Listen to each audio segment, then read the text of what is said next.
আজি একো বিশেষ কাম নথকাৰ বাবে আজি ভাবিলোঁ যে ঘৰত গাহৰিকে বনাওঁ আৰু নতুন ৰেচিপি ট্ৰাই কৰিম বুলি ভাবিলোঁ। যিহেতু গাহৰি আমাৰ প্ৰিয় খাদ্য, থলুৱাবিলাকৰো হয় আৰু সকলো মানে হিন্দু জনজাতিসকলে সকলোৱে খায়। আৰু যিহেতু কাৰ্বি আংলঙৰ জন্মটো গাহৰি মেইন, লগত নতুন এটা ট্ৰাই কৰিম বুলি ভাবিছোঁ। গাহৰি লিভাৰ এণ্ড তেজ এইটো মিক্স কৰি মিলিকিনি আজি কেনেকৈ নতুন এটা কেনেকৈ বনাব পাৰি চাওঁ। চবেই বনায়, চব ধৰণৰ থলুৱা খাদ্য সকলো জনজাতি থলুৱা জাতি সকলো বনায়। আজি আমি নেপালী ষ্টাইলত কেনেকৈ হয় চব মিক্স কৰি কিনি বনাব চেষ্টা কৰিম। আহক দেখুৱাম ভিডিঅ'ত, আপোনালোকে চাই থাকিব।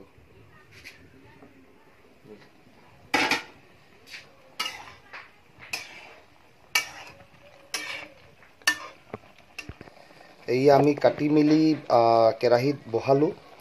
বহোৱাৰ 5 মিনিট আমি একো নিদিয়াকৈ এনেকৈ গাহৰি নিমখ একো দিয়া নাই বৰ্তমানলৈকে।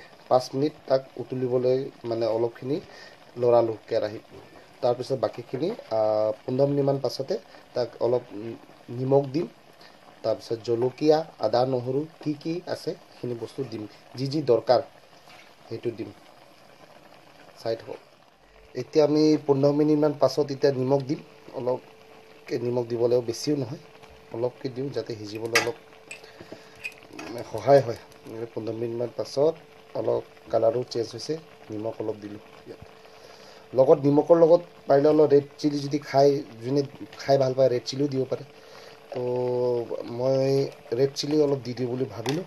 ৰেড চিলি দিলে অলপ কালাৰটো এনেও তেজ দিয়াৰ পিছত ৰঙাই হ'ব, কিন্তু তেতিয়াও জলকীয়া যিহেতু দিছোঁৱেই, লগতে অলপখিনি টেষ্ট আৰু অলপ স্বাদিষ্ট অলপ খাবলৈ ভাল লাগিবৰ কাৰণে অলপ নিমখৰ লগত অলপ ৰেড চিলিও দিলোঁ। এয়া ব্লাড, এই ব্লাডটো আমি চব্জি বনোৱা শেষত 80% মান হৈ যোৱাৰ পাছত এই ব্লাডটো তাত দিয়া হ'ব। এতিয়া বৰ্তমানলৈকে ইয়াত থৈ দিয়া হৈছে বাটিত, আৰু এইখিনি বনোৱাৰ পাছতে ব্লাডটো দিম। বৰ্তমানলৈকে আদা, নহৰু, জলকীয়া একো দিয়া হোৱা নাই। অলপ পাছত দিম আদা, নহৰু। এতিয়া পিছা হৈ গ'ল, এতিয়া বৰ্তমান বাটিত থৈ মেলি ৰেডি কৰি থৈছোঁ আৰু দিবলৈ। আৰু অলপ আপোনালোকে যদি গাহৰি মাংসত যদি টমেটো অলপ দি দিম বুলি ক'লেও দি দিব পাৰে, বেয়া নহয়। ধুনীয়াকৈ একদম ভাল লাগিব খাই। তো আমি অলপ টমেটো অলপ দি দিওঁ, কাটি আছোঁ টমেটো, যিহেতু টমেটো অলপ দি দিম। লগত অলপ যিহেতু জলকীয়া দিয়া হ'ল, উঠনিয়ে দিয়া হ'ল মানে দিয়া হোৱা নাই বৰ্তমানলৈকে, আদা নহৰুৰ লগত দিয়া হ'ব। অলপ ফালি 2-3টা, বেছি নহয় 2-3টামান দি দিব পাৰি। বেছিকৈ দিলে আকৌ যদি ঘৰত পোৱালি থাকে খাবলৈ অসুবিধা হ'ব, বেছিকৈ জ্বলা হ'ব, খাবলৈ নোৱাৰিব। সেইটো কাৰণে মিলাইখিনি অনুমান মিলাই লৈ কিনি দিলে হ'ল। আমি অলপ এতিয়া চাওক কেনেকুৱা হৈছে, অলপ লৰাই দিওঁ। পানী দেখা পাইছে, কিছুমান পানী থাকে, পানী অলপ শুকাবলৈ দিছোঁ। পানী শুকাইছে, পানী শুকোৱাৰ পিছত কম ষ্টিমত আকৌ ঢাকি থৈ দিম। এতিয়ালৈকে অকল নিমখ আৰু ৰেড চিলিহে দিয়া হৈছে, আৰু অলপ শুকোৱাৰ পিছত টমেটো আৰু জলকীয়া দি দিয়া হ'ল। বৰ্তমান আকৌ অলপ শুকাবলৈ দিওঁ, ঢাকি থৈ দিওঁ। এতিয়া চাই লওঁ কিমানখিনি হৈছে, আকৌ লাগি যাব পাৰে, সেইকাৰণে মাজে মাজে চোৱাৰো দৰকাৰ, যাতে পাহৰি যাব নালাগে। নহ'লে তলত যদি লাগি যায় ভাল নহ'ব। সেইকাৰণে অলপ লৰাই দিছোঁ, লগা নাই যাতে নালাগাৰ আগত অলপ লৰাই দিব পাৰি। এতিয়া আমি টমেটো আৰু জলকীয়া অলপ দি দিওঁ।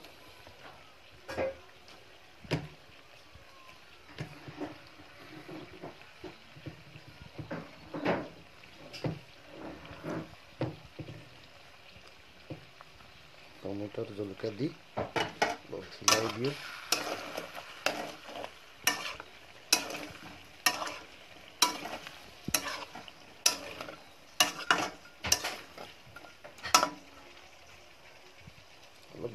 থৈ দিওঁ এতিয়া সিজাৰ পাছত আপোনাৰ 40 মিনিট পাছত অলপ সিজাৰ পাছত দেখিছোঁ গাহৰি কালাৰটো কেনেকুৱা দেখিছে নে কেনেকুৱা ৰং হৈ গ'ল এতিয়া ইয়াৰ পিছত আমি অলপ আদা নহৰু অলপ দি দিওঁ সেয়ে চাব পাৰে এইখিনি অলপ থৈ দিছোঁ পাছলৈ দিবলৈকে এতিয়া বৰ্তমান ইমানখিনি দি থৈ দিওঁ ইমানখিনি লৰাই দিওঁ ইয়াত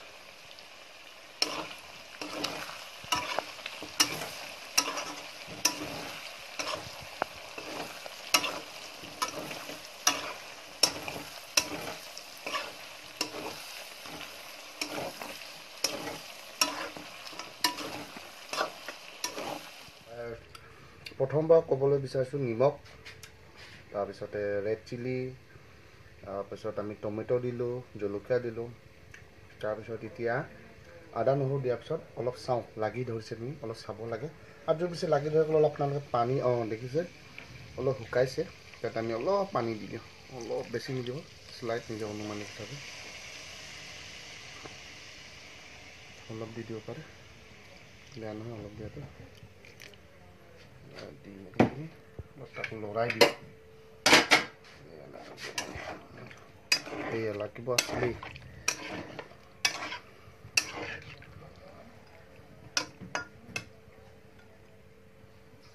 পানী দি দিলে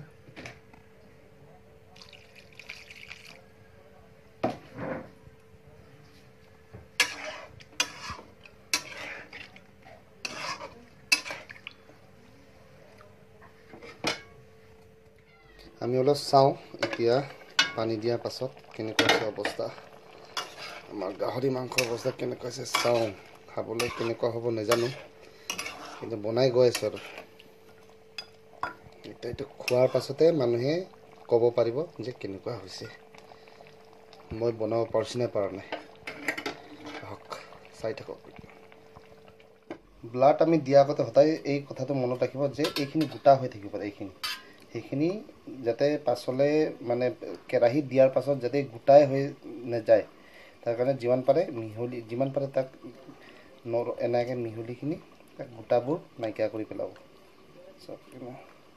নহ'লে পাছত কেৰাহীত দিয়াৰ পাছত এনেকৈ গোটা থাকি যাব এইটো এইখিনি আমি কেৰাহীত দিয়াৰ আগতে এইখিনি গুড়া কৰি লৈছোঁ এতিয়া আমি চাওঁ কিমান দেখিছে গাইছ এই শুকান শুকাব লৈছে এই শুকাব লোৱাত এতিয়া আমি ব্লাড যোনটো টেষ্ট বুলি কোৱা হয় গাহৰিৰ টেষ্টটো ইয়াত দি দিওঁ আৰু আপুনি আগৰ ভিতৰত দেখুৱাইছিলে কেনেকৈ মিহি কৰি দিব লাগে ব্লাডটো যাতে মানে গোটা হৈ নাযায় সেইকাৰণে আমি এতিয়া ব্লাডটো দি দিওঁ তাৰপিছত এইটো ব্লাডটো আমি দি দিলোঁ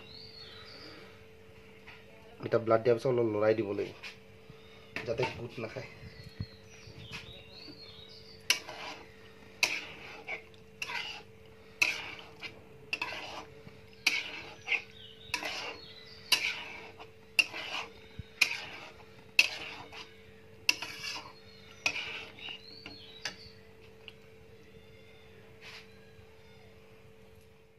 এই ব্লাড দিয়াৰ পাছত এতিয়া অলপ আগত যোনটো দেখাইছিলোঁ আদা নহৰু যোনটো বাচি গৈছিল সেই আদা নহৰুটো এতিয়া অলপ দি দিম অলপ সোৱাদৰ কাৰণে পানীত যিহেতু দিয়া হৈছে আগত তাৰপাছত টেষ্ট অলপ কম পৰিমাণৰ হৈ যায় আদা ৰচুনটো কম পৰিমাণৰ হৈ যায় সেইটো কাৰণে টেষ্ট অলপ টেষ্টি হ'বলৈ হ'লে সেইখিনি লাষ্টত অলপ দি দিব লাগে চাওক কেনেকুৱা হ'ল গাহৰি মাংসৰ কালাৰটো য়াম্মি য়াম্মি য়াম্মি মইহে আমি কৈছোঁ খোৱা মানুহজনে ক'ব দেই কেনেকুৱা হৈছে আৰু এজন লগৰ আৰু এজন দাদা এজনক আজি ঘৰত খাবলৈ ইনভাইট কৰিছোঁ যিহেতু গাহৰি মাংসটো সদায় বনাই থাকোঁ আজি অলপ বেলেগ ষ্টাইলেৰে বনাইছোঁ প্ৰথমবাৰৰ বাবে তেজেৰে কেনেকুৱা হ'ব দাদাসকলৰ পৰা সুধিম চাই থাকিব তেজ দিয়াৰ পাছত এতিয়া চাওঁ এই অলপ লাগি ধৰিছে এইটো হিলাই থাকিব বেছি দেৰি কৰিলে আকৌ তলত লাগি ধৰিব তেজটো সেইকাৰণে মাজে মাজে হিলাই থাকিব কম ষ্টিমত তেনেকৈ যাতে তলত লাগি নাযায় এনেকৈ হিলাব আৰু অলপখিনি দিওঁ সিজিবলৈ বাছ তাৰপিছত ৰেডি খাবলৈ পাৰি আৰু ৰেডি টু ইট চাই থাকিব শেষৰলৈকে কমেণ্টবোৰ কেনেকুৱা দিয়ে খোৱা মানুহ এতিয়া এইয়া গাহৰি মাংস তেজেৰে বনোৱা হৈ গ'ল এতিয়া আমি এতিয়া খাবলৈ পাৰোঁ আৰু ৰেডি তো গাহৰি মাংস কেনেকৈ বনাইছোঁ সেইটো বস্তুটো আপোনালোকক দেখুৱালে তাৰপাছত শেষত গাহৰি মাংস লৈ যোৱাৰ পাছত ককাই আৰু লগৰ এজন আছে তাৰপৰা সুধিম যে গাহৰি মাংস কেনেকুৱা আছে মাংসটো ওলাওঁ খাবলৈ লৈ যাওঁ অলপ টেষ্ট কৰিম কেনেকুৱা আৰু কমেণ্ট দিব দাদাসকলে কেনেকুৱা হৈছে বুলি এতিয়া আমি দাদাৰ ওচৰলৈ যাম কেনেকুৱা হৈছে প্ৰথমবাৰ বনাইছোঁ যিহেতু তেজেৰে দাদাই ক'ব কমেণ্ট কেনেকুৱা কৰে চাওঁ মইতো য়ামি বুলি কৈছোঁ কিন্তু বৰ্তমানলৈ খোৱা নাই দাদাই খাই দাদাৰ পৰা সুধোঁ কেনেকুৱা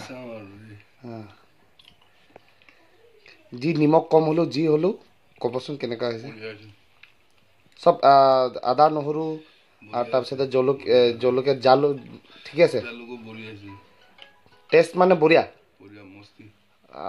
ৰাইচ দেখা পাইছে প্ৰথমবাৰ বনাইছোঁ মস্তি হৈছে বুলি কমেণ্ট পাইছোঁ আৰু লগৰ পৰা আমি সুধিব আছে আমি লগৰ পৰা সুধোঁ কেনেকুৱা হৈছে বনালে মানে আজি ফাৰ্ষ্ট টাইম খালোঁ মানে বহুত বঢ়িয়া লাগিছে আৰু মানে গোটেইটো ইয়াত মানে মছলাৰ পৰা ধৰি মানে গোটেইটো একদম পাৰফেক্ট আচ্ছা মই সাংবাদিক লাইন এৰি কিনে পাছত যদি ভাতৰ হোটেল খুলিম বুলি ভাবোঁ পাৰিমনে একদম বঢ়িয়া হৈছে পাৰিমতো হোটেল খুলিব বেষ্ট এইয়া গাইজ আজিৰ ভিডিঅ'টো ইমানতে শেষ কৰিলোঁ পাছলৈ আৰু ন ভিডিঅ' বনাবলৈ চেষ্টা কৰিম প্ৰথমবাৰৰ বাবে বনাইছিলোঁ যিহেতু তো লগ পাম আকৌ নতুন এটা ভিডিঅ'ত আমি লগ পোৱা যাব ধন্যবাদ